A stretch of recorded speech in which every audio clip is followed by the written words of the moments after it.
I just think the carb, nice little upgrade, it's definitely going to help boost my brother's performance. I just think it's cool as hell what you guys do. I'm a huge fan of Gray Bush Moto Squad, 10 West Moto, and what you guys do is awesome.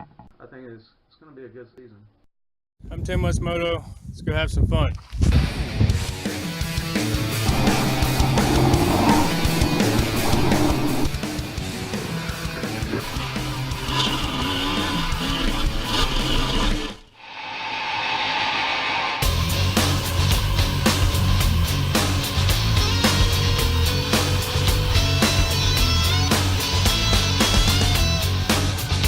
Lectron carburetor.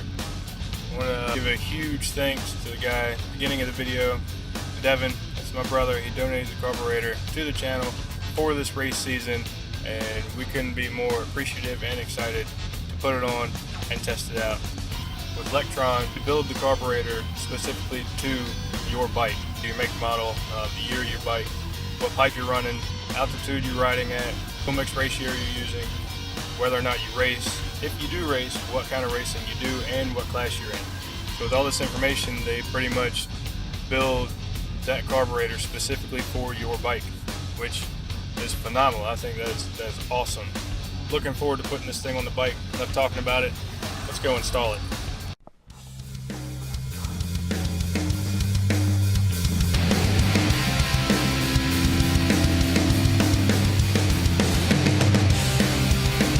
In order to properly install the Lectron carburetor, I have to obviously remove the seat, gas tank, and basically throttle assembly, so you have access to the throttle cable, your carburetor, the whole 9 yards from currently installed carburetor assembly. Currently running is this Kian 38mm carburetor. Like I was saying earlier, the jetting, I just could not get it right. These 97s are ridiculous to get perfect. I could race for a couple hours and I'd burn up the spark plug, and I could not get the jetting right. It's been a year and still not perfect. Here's a side-by-side view of the difference. The sizes are fairly the same. I'm happy with how it fits, even though there's a little bit of clearance issues with the frame and my airbox and everything. It's an extremely tight fit, but it's not a deal breaker. It's not a game changer. It's going to be just fine. And one thing I want to show you guys is how far off my jetting was. Even though I know it was really close, I know it was still off. Check this out. Throwing in a fresh plug. Can't wait to see the results of the Lectron carburetor.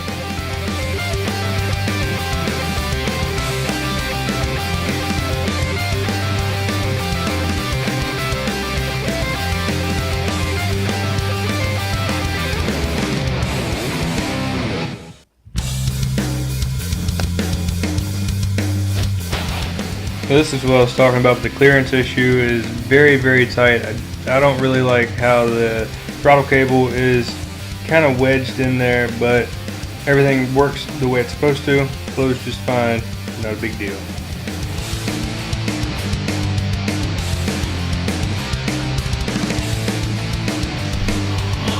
Trying to get the bike warmed up for a little bit.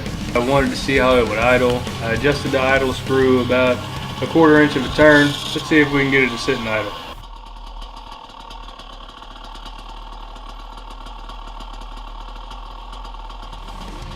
Now that's a huge difference just right there with letting the bike sit there and idle, because I could not get it to do that at all. No matter what I did to it, no matter the jets I put in it, no matter anything, it would not sit and idle. Going over these logs, I've jumped over these things hundreds and hundreds of times. One thing that I did notice was the power delivery with this Lectron carburetor is so smooth that you don't get that quick snap that you're used to getting to loft that front wheel over top of logs or rocks or things of that nature. So you kind of got to change your technique up a little bit in order to get that front wheel over top of that log. I thought that was a pretty interesting thing. One thing I was curious of was how this thing would actually perform wide open throttle. So I tested that also. So that's 4th gear, and still have 5th gear to go through, and I have no complaints whatsoever.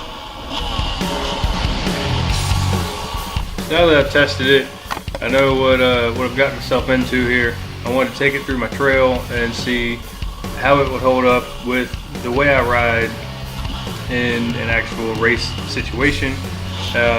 This is hardly a racetrack. It's just something I created so I can practice for the VCHSS. It's where I spend a lot of my time practicing, riding, learning new techniques, and testing new upgrades for the bike.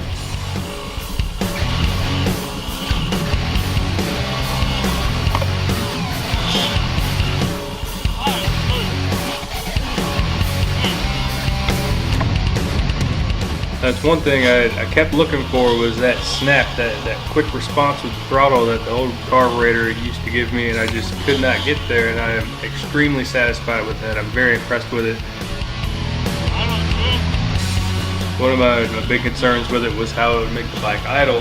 The idle is great. Usually if I'm sliding around a turn or if I'm at low RPMs, I have to give a little bit of a blip on the throttle to make sure that it doesn't cut out on me, which can cause huge problems while you're in the middle of a race. And I tried to get this thing to stall, and it just refused to give up.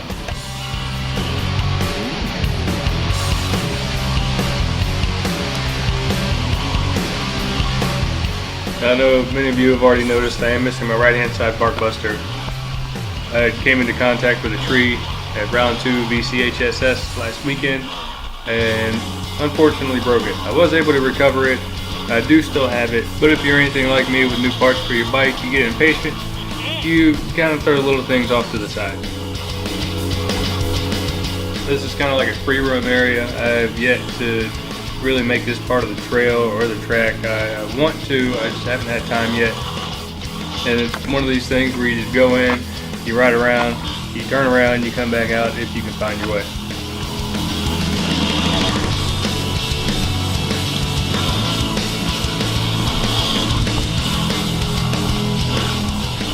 There's a little jump coming up. Usually I hit it first gear, high first gear, low second.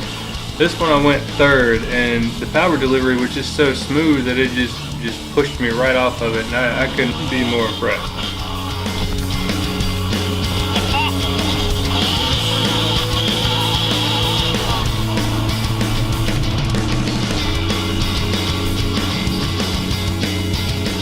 Now my good buddy Shannon was watching some of my videos, and he had asked about this little jump here. He said, it seems like I need to get more airtime on it. I tried to explain to him that there's a reason why you don't just pin it to win it off of this jump, and this tree that I'm heading towards is the reason why. You need to watch out for that. The problem is once you're in the air, you're in the air. There's no going back. You hit the tree, that's it.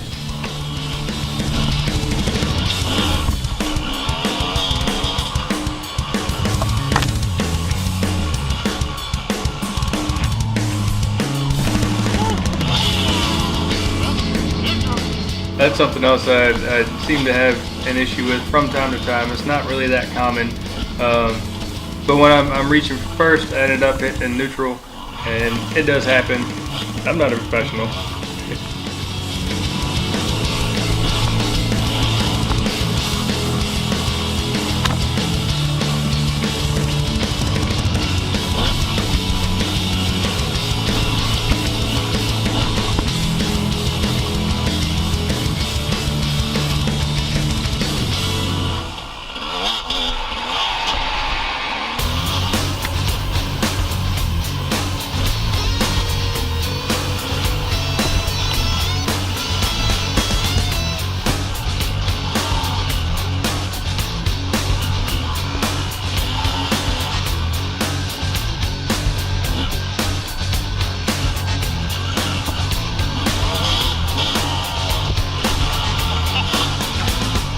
The one thing I have realized is the more I mess around with different techniques on throttle response, clutch control with this Lectron carburetor, is the more impressed I am with it.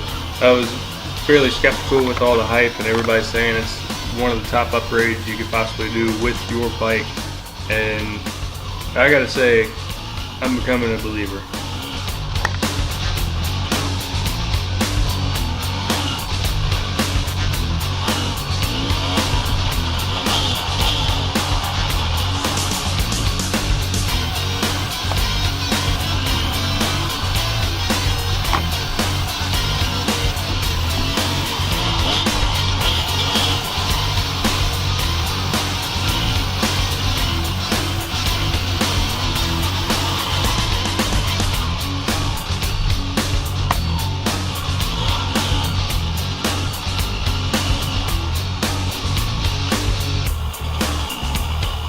So the main question is this something that you should put on your bike? And I absolutely 100% definitely say yes.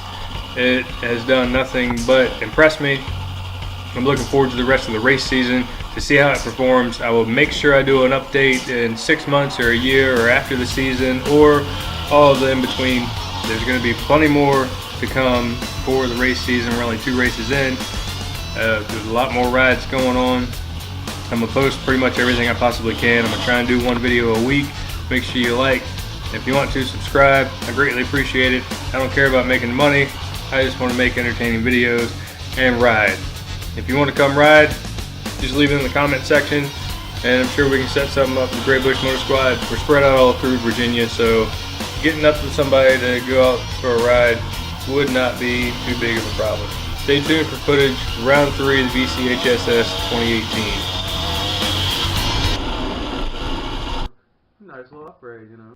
It's definitely going to help boost my brother's performance. I just think it's cool as hell what you guys do. I'm a huge fan of Gray Bush Motor Squad, 10 West Moto. And what you guys do is awesome.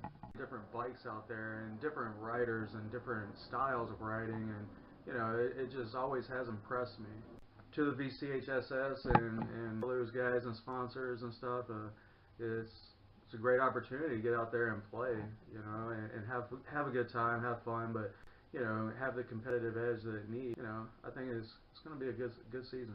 I'm excited. You know, we're just a couple races in to this season. I'm excited about, you know, seeing the different performances of the bikes, you know, per rider, you know. But you got to have that competitive edge, and it's cool as hell. I mean,